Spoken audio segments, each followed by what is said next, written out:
Hi guys, this is Garesh Gamer, and I'm here to talk to you about Mordheim.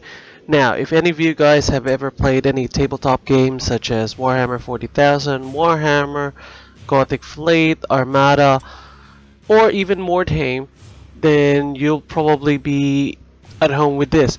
Now, it's not it's probably one of the better ones in terms of translating from a tabletop game to um, a computer game.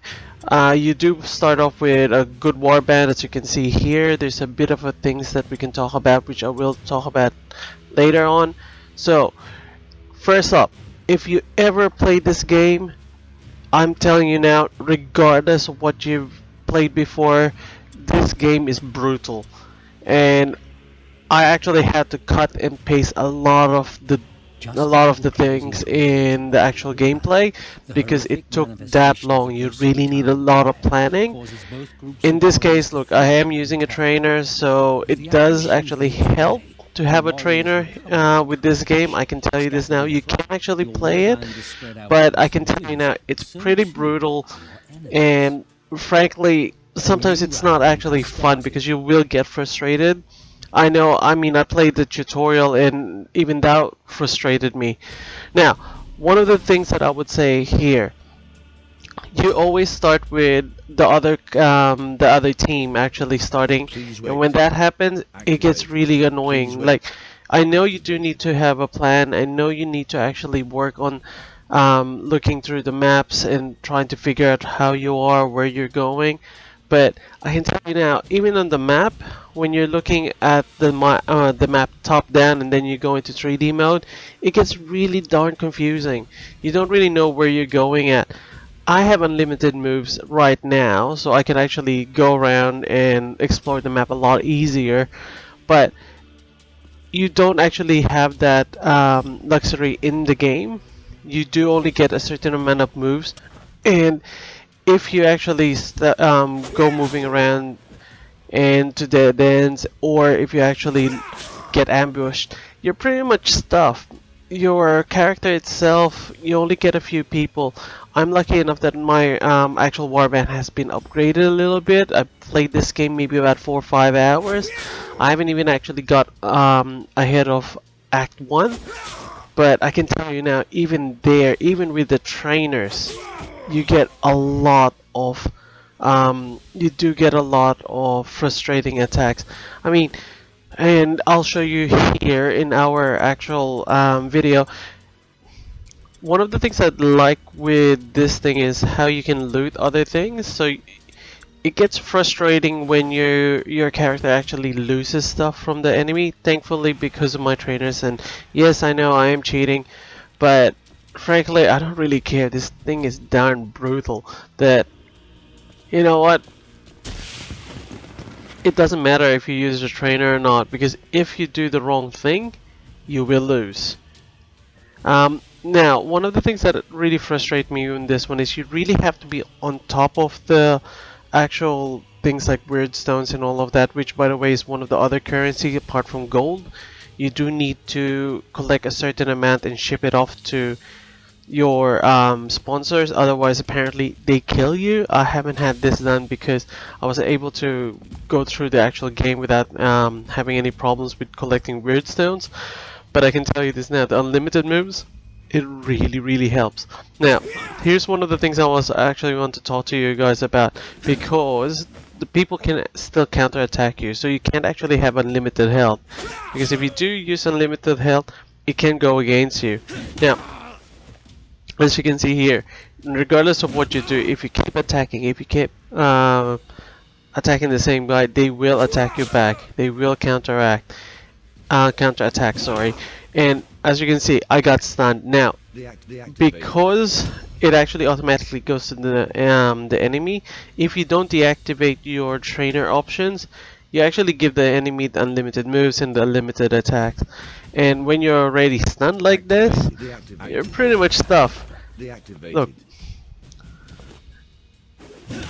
there you go. You just basically see yourself as Glenn in Walking Dead. And sorry guys if that was a spoiler, but pretty much you see your head get smashed to bits.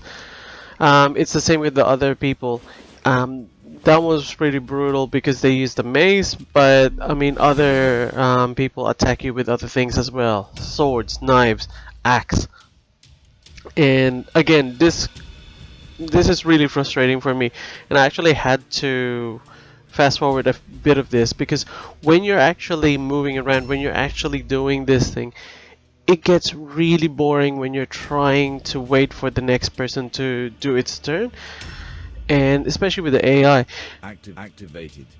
I mean, they really think this through, their tactics and all of that. I mean, you can still get around it. If you've ever played XCOM, you know how brutal this could actually get.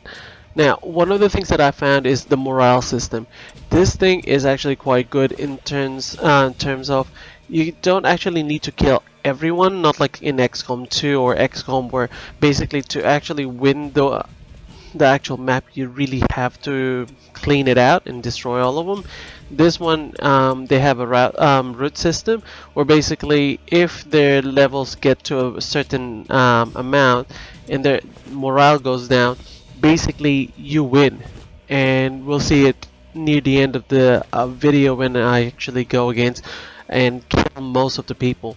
Now there's a few objectives here. I still don't understand, you know, the other objectives, how it gets to be beneficial. I think it's more to do with your experience and all of that as a whole. But at the end of the day, realistically, you know, just play the game. It's really quite fun. Um, you do have to go back and forth to actually really explore the map, really get all the weirds known. You really have to explore the map. Now I'm not sure how you actually do it, especially when you know you have 3 people ganging up on you. It's pretty hard to disengage and actually flee. On top of which, as I said, as you can see here with the warp effect, I mean that is pretty bad because in a normal setting and all of that, it actually the weird zone actually can either buff you or debuff you, and when they debuff you, they really do take effect because it can actually destroy your health, make you poison, get rid of your armor. So basically, you don't really know. It's a bit of a roll of the dice, like in the game, tabletop game, where you can actually just roll the dice and see which one it'll be, whether you actually gain something or lose something. Now on top of all of this, and you've probably seen it throughout this video, is when you actually step on the wrong path or signboard, you actually can get hurt by it, or actually gain something by it, but you don't really know until you actually step on the part. And heads up, I can tell you now, when you actually step on the wrong part and your character basically gets hurt or gets damaged, sometimes you actually will just change over to the next person on the actual list. So if that's an enemy, tough luck. You actually have to stop your trainer, or at least get the options off. Otherwise, they'll get the unlimited health. Unlimited moves, unlimited attacks. So now, I have to admit, I used to play a lot of things, a lot of games. I like to shoot, I like to snipe, I like to use arrows and guns to really just pick off the enemy from afar. That's why, like in XCOM 2 or XCOM, I really like the sniper rifle or the things where you actually go up, just shoot him. In this game, forget about that. It's good to have and all of that, but I can tell you now, having to reload and reload and reload, it's darn annoying. It's not like in XCOM 2, where basically you can just press reload, and yes, that character won't be thing until the next turn, but at least you can reload without any problems. This one you have to constantly reload, and that's the problem when you actually have a bow and arrow with only one bloody arrow. I mean, come on. You can at least shoot twice, or at least, you know, why would you need to reload your bow and arrow in the first place? It's not like a crossbow where you actually have to cock the actual crossbow and actually shoot. So you do have to, you know, use a bit of thing for it. For a bow and arrow, you're pretty much just picking an arrow from your, you know, from your container. So I don't know. Sorry about that. It's a bit of a rant, but still, it just gets so annoying and sometimes so repetitive where you actually have to say reload, load, attack, reload. So sorry about that. Now, when you do get a few heroes, this is one of my leaders and all of that. It's really quite good to actually have it. You do get different skills that you can actually add on and dismiss. So it's pretty cool what you can do with them. Um, as I said, the attacks and all of that, it really is cool to see different warbands, because sometimes even if you lose, if let's say your character, and obviously this flagellant was the same, basically if you can lose a limb, you can lose legs, you can lose arms and all of that, and it'll be permanently in your character. I find that really quite cool, because then, you know, if you want to play and really role play it and say, okay, well, my character got hurt, he lost an arm. Alright, well, I'm gonna just equip him with other things and actually see if he'll win. I find that really quite cool that you can do that. At the same time, it gets really quite, I guess, frustrating if, let's say, you don't have enough money in the game and you use your one of your characters, especially your leader or your main hero, gets hurt and loses an arm. So it kind of gets annoying. But at the same time, you know, if you're really playing it as an RPG and trying to progress through it, I guess it's really quite cool that you have that option. As I said, I really like the looting system. Basically, it's a bit of a kick in the nuts, where, you know, not only are you winning, you basically just say, well, you know, you're not worth my time. So not only am I not, I'm going to destroy you and kill you, I'm just going to loot your body, because, well, you're not going to need it anymore. I find it really funny and hilarious because you can actually do that. Mind you, I'm not on the receiving end of it, so I can actually laugh about it. But still, now, as you can see in the video, you know, you do have to walk around. Thankfully, and whether it's a good thing or a bad thing, because it's in the city of Mordheim, or Mordheim, you're basically stuck into one map. So you can actually, for as a good thing, you can really improve on it, because you can kind of understand where everyone's coming from. You can actually look and check the map and say, oh, alright, well, I've been in this part, I know this place and I know that place. But at the same time, it can get really quite repetitive, and I guess that's one of the things that I find really quite bad with this game, on top of the brutal playthrough that you go through, is the fact that you actually have, you're in one town, you get familiar with it, but then that's pretty much it. You're in the same town, you're doing the exact same thing. I am still in the first act, so whether that changes later on, damn it. See, that's one of the things I really hate, when you're walking around and you can actually get ambushed. Now, I'm not sure if there's a way to actually dodge that, but apparently that's one of the annoying things with this game, is that you might be walking around and suddenly the enemy can just attack you. On the other hand, you can do it yourself as well. I have done it with a few missions. However, it still gets annoying when you're walking down a path you think is safe, and then suddenly, bam, somebody attacks you. So,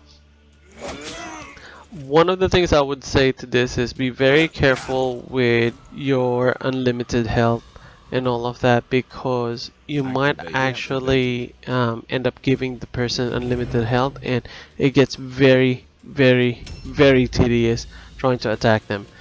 Alright, so last character I would like to talk about is one of my heroes here. Um, again, I talked to you guys about the whole business with the bow and arrow. This this one has a blunderbuss or a rifle. Um, I guess the really cool thing about this one is you can actually just spray the enemy. I'm not sure, I haven't really tried it where I actually had one of my characters in the line of sight. But as you can see, it can really hit. It really hits a pack. Now, there you go. As I said, you don't actually need to kill everyone. Just kill enough of them and you will win. Vanquishing the foe on the Um, field of battle is a great so feeling. Guys, I Even guess better when you get the if you're praise for it. really into the tactics and like XCOM kind You of are gaming kind progressing of way, nicely. I would really Task recommend Mordheim, completed. especially if you find that a lot of the games that you used to play are either too quick or too easy. I would definitely suggest playing Mordheim. Because you do get character Remarkable. progressions, you do get to spend and actually change it to your liking. Um, Nice progress. and it's not just the heroes or the leaders that can actually be changed with their stats. You can actually change everybody. As long as they're there, as long as they've fought, as long as they think, you can actually level them up, which is really quite cool. Nice progress. And you'll see it here when you actually go to the end. You actually get quite a lot, and I cannot believe my actual character that got pummeled to death by one of that flagellant actually just stood up. I really thought he would have actually been destroyed. The good thing with this one though is, like with the other mods, like the Long War from XCOM 2, if your character gets injured, they will be out of the game for a few days, which is actually quite a nice touch because that way, you can't keep spamming the same person over and over again just to attack the same part. So here you can actually see the warband as before, and you actually have to pay them. And the good thing with this one is you can actually disband the warband and get another one, but the problem, it's trying to actually get them all to a certain level just to disband them. Some people are perfectionists and might actually want to change it based on the stats and all of that. I don't mind. As long as I actually get what I want and all of that. And I guess that's where the trainer comes in, is it doesn't really matter with the stats and all of that, if you don't really want to go that route. Um, as you can see here, these are the passive and the active skills, which I find really quite good because you then actually have to learn it, and it might take 1 day, 2 days, 3 days. Doesn't really matter, but it does make a difference when you're actually playing the game because you can actually either increase the attacks on top of the levels that they have, or you can actually change the way your character interacts with the environment, which I find really quite cool. Um, what else can I say? I guess it's just about repeating yourself from time to time, because at least that's what I find myself doing, just because of how this goes. You do actually have to play a lot to gain a bit of levels. Otherwise, just see how you go. I think you'll like it. I really enjoyed this game. Um, it's one of the things. I don't have the DLCs, which is sad, but I don't have the money for it just yet. I'll get it and maybe make an update video on top of it. So, um, if you like this video, please like and subscribe. I will be talking more and more about the different games. I did promise doing one for Air Defense Force and Spider-Man Shattered Dimension. It is still coming out, so anyone that actually watches that, please be patient. Otherwise, please, if you like this video, just press the like and subscribe button. I'm continually changing and updating how I work as I see YouTube go more and more. So yeah, just bear with me, and hopefully you like my future videos. So please just like and subscribe, and just have a look at my different videos on the left. Alrighty, this is Garesh Gamer. Till next time.